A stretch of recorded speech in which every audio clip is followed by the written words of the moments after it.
Olá, estamos aqui então com o grupo de estudo de Psicologia Existencial. Vamos então entrar na aula 3, a transcendência do ego 2, a segunda parte dessa aula, que é a aula anterior, que aqui continuamos. Duas entre as principais características da fenomenologia. A primeira é a intencionalidade, quando Russell, em sua máxima, diz que toda consciência é consciência de alguma coisa. A segunda característica que quero ressaltar hoje aqui especialmente é o monismo. O que é o monismo? Os antigos, vamos entender o monismo a partir do seu contrário, que é o dualismo. Os antigos são dualistas. O dualismo prega que uma coisa é certa ou errada. É tudo absoluto. Ou externo ou interno, ou bom ou ruim, tudo assim. Inteiramente ruim ou inteiramente bom, inteiramente nada ou inteiramente tudo, é tudo 880. Isso é visão dualista que a gente está bem acostumado. Mas ao contrário dessa visão dualista, nós temos o monismo, que a fenomenologia buscou e desenvolveu, que pretende unir todas as coisas, pretende fazer com que haja a liberdade em tudo. Liberdade em cada situação, em cada pensamento, em cada posicionamento, podendo ser ou não ser, assim, livremente. Uma coisa, ela pode, para o monismo, dentro da visão monista, na visão monista, uma coisa pode ser certa em um contexto e errada em outro contexto. Isso quer dizer que nada é totalmente certo e nem totalmente errado. É muito fácil a gente concordar com isso. Nada é totalmente certo nem totalmente errado. Mas no cotidiano, a nossa postura é sempre dualista. Sempre tudo ou nada. Ou é bom ou não presta. Isso quer dizer que se nada é totalmente certo e nem totalmente errado, nós não podemos ter uma posição assim tão dualista. Há outros exemplos, até porque as coisas são totalmente articuladas, as coisas são totalmente interdependentes. Como poderíamos conhecer, por exemplo, para pensarmos na visão monista, como poderíamos conhecer a alegria se não existisse a tristeza? Ou seja, as coisas elas comprovam o seu contrário. E nós vivemos entre as coisas, entre uma coisa e entre outra. Não existe uma vida totalmente num caminho reto, não existe essa linearidade.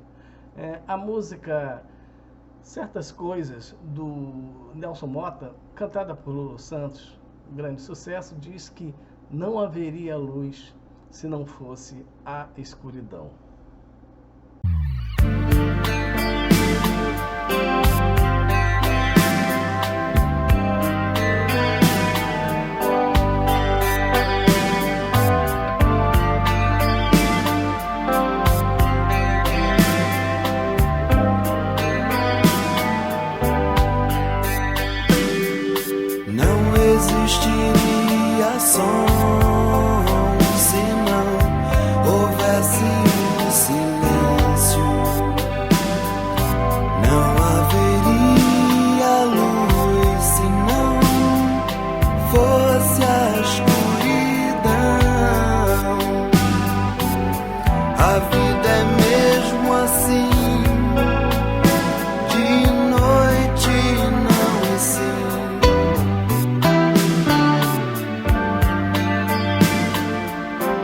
A citação do monismo é a inter-relação entre as coisas.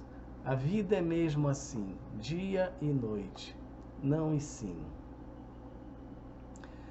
A imagem que ilustra este vídeo, Transcendência do Ego, é o Café de Flore, em Paris, onde Sartre ia muito e onde começou a escrever o seu romance A Náusea, que vocês estão vendo aqui.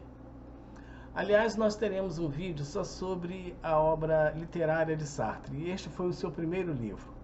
Ele fez muito sucesso escrevendo para o teatro e também escrevendo romances.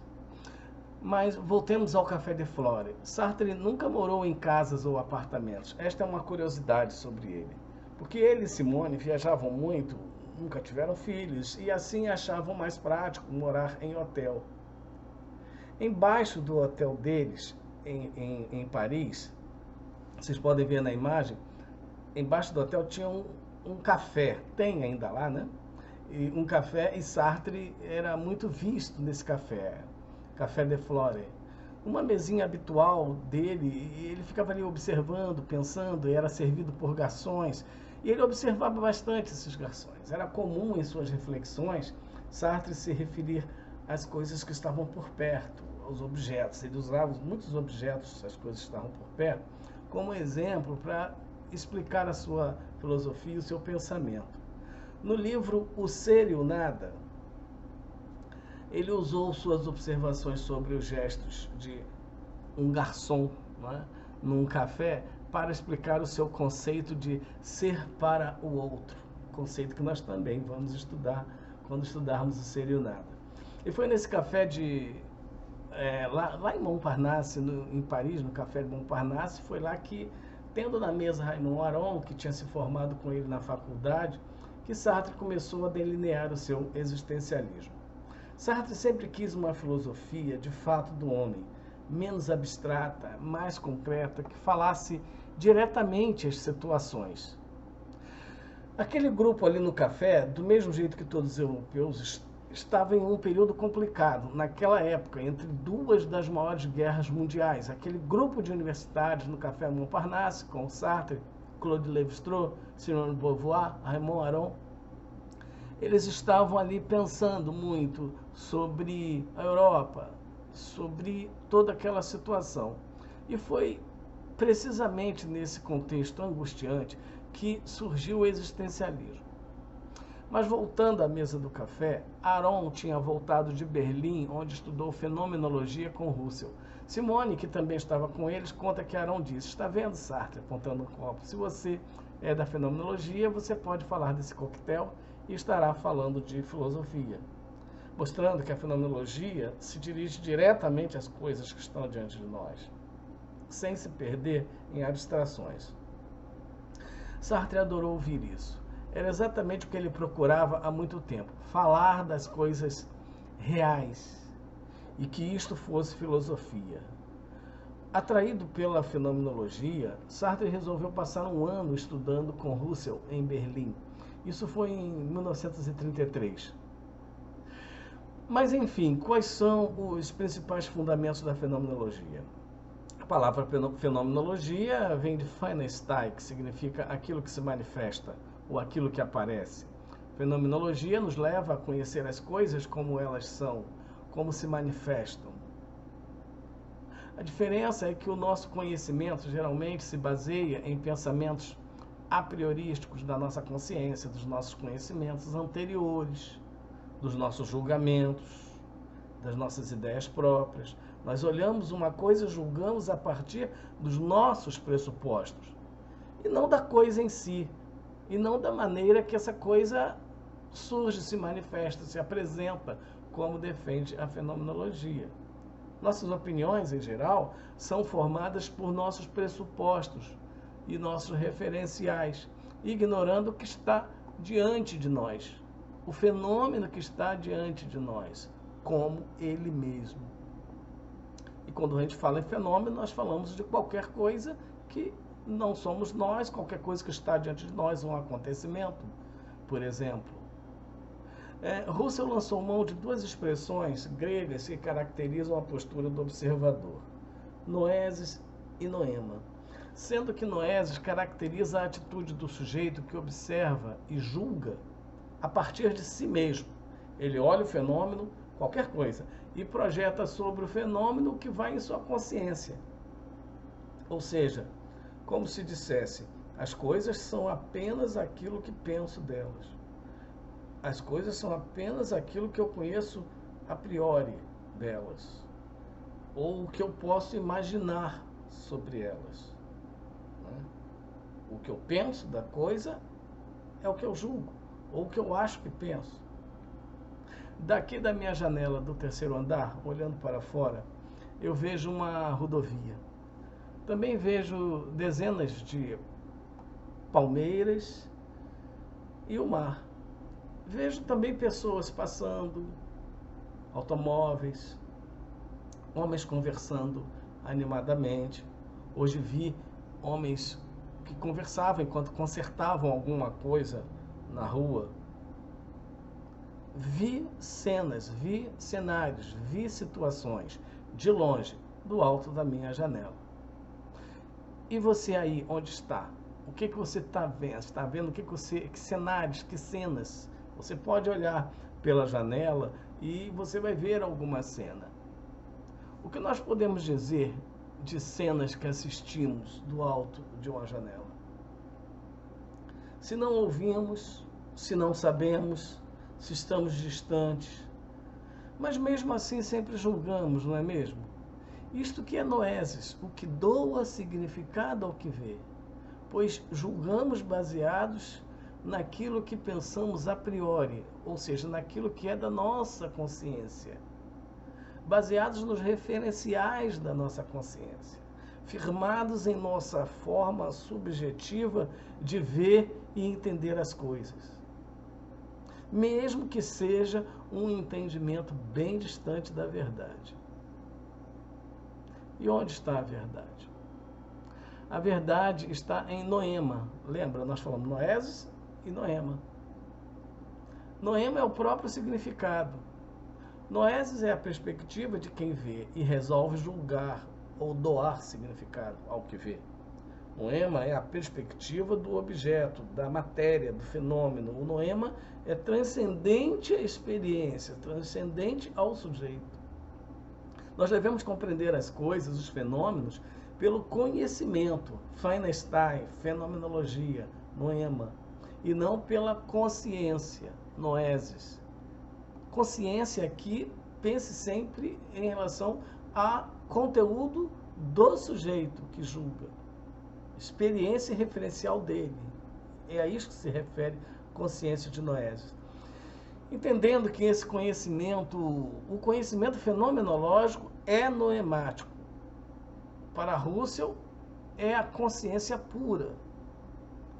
Noema é, pois, um lugar, um preciso lugar onde as coisas estão, onde as coisas de fato são. Lá está a verdade. Para nos livrarmos de julgamentos baseados em pressupostos da consciência e conhecermos essa verdade noemática, precisamos da atitude denominada por Husserl de epoquê. Que consiste em quê? Consiste na suspensão do julgamento, suspensão da atitude natural. Atitude natural, que é julgar e avaliar os fatos a partir das nossas experiências e preconceitos, e não a partir dos fatos mesmos, das coisas, como são em si mesmas.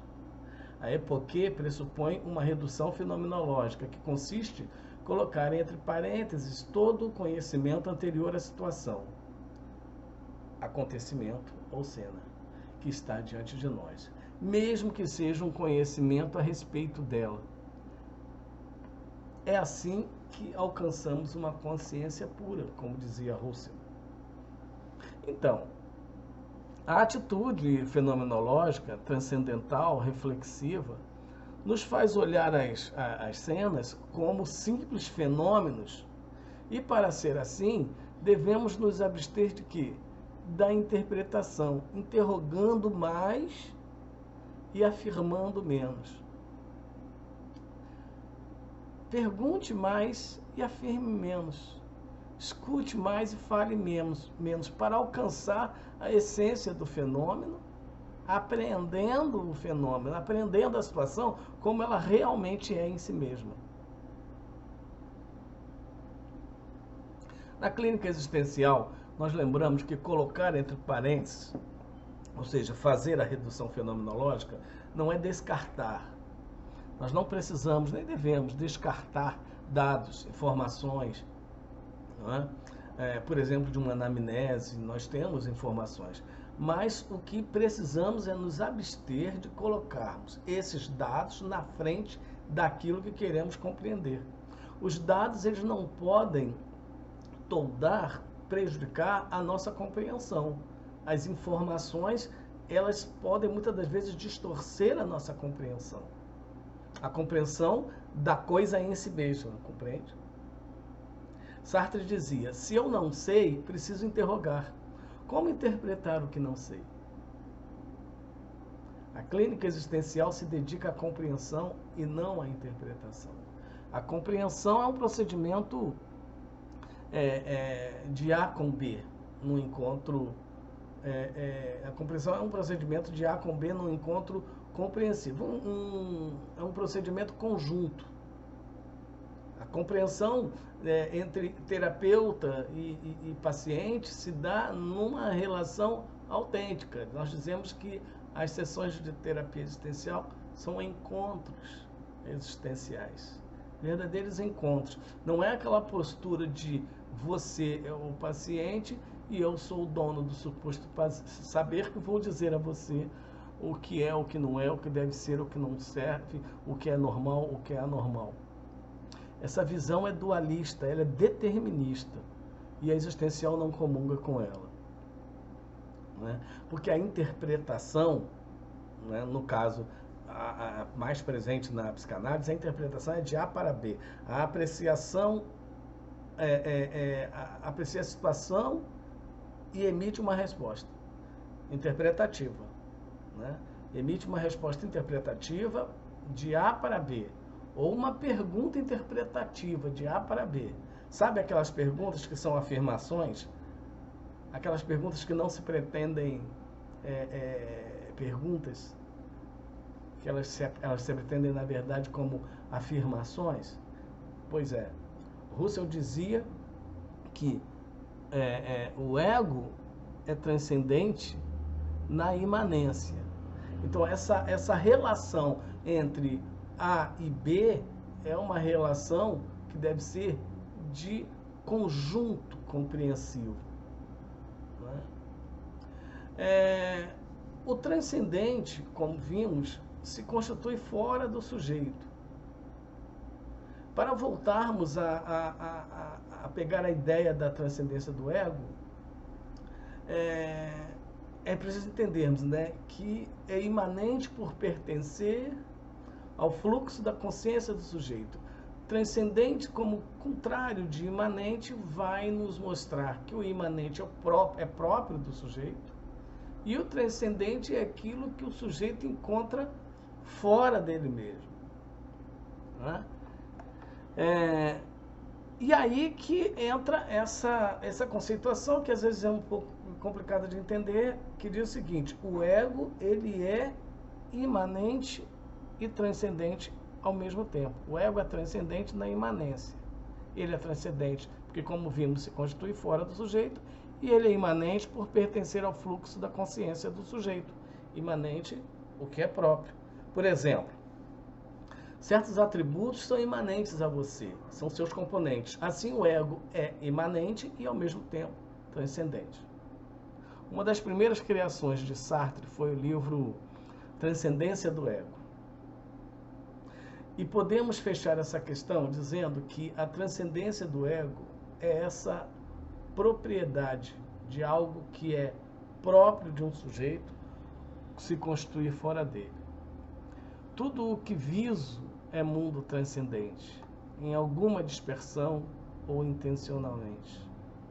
Consciência do que vejo, uma flor, um abraço, um beijo. Fora de mim está meu desejo.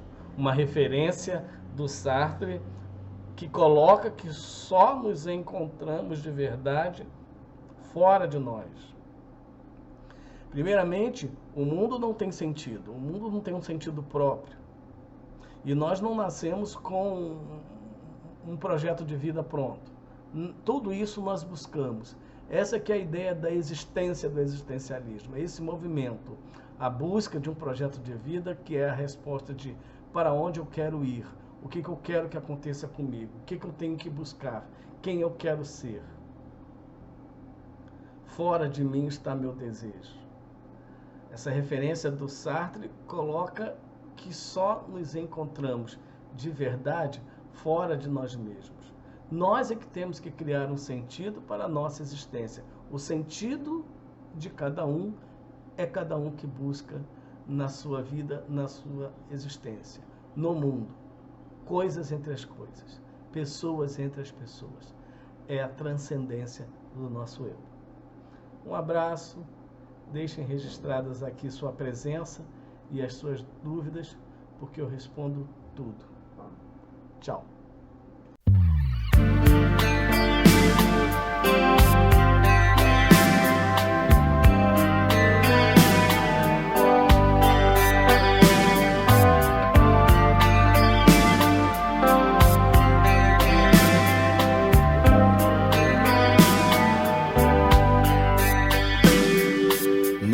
Existiria som se não houvesse um silêncio. Não haveria luz se não fosse a escuridão. A vida é mesmo assim, de noite não e sim.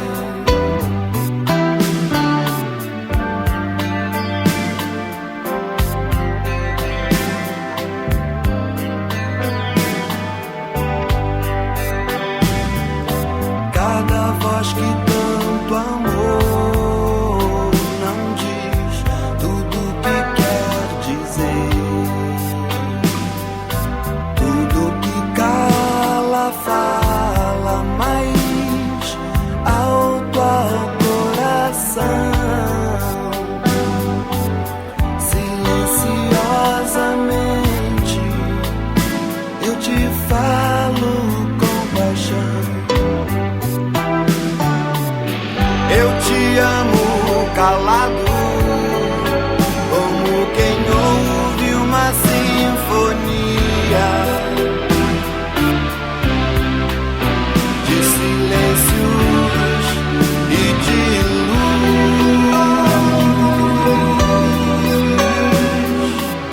Nós somos medo e desejo, somos feitos de silêncio e som. Tem certas coisas que eu não sei dizer.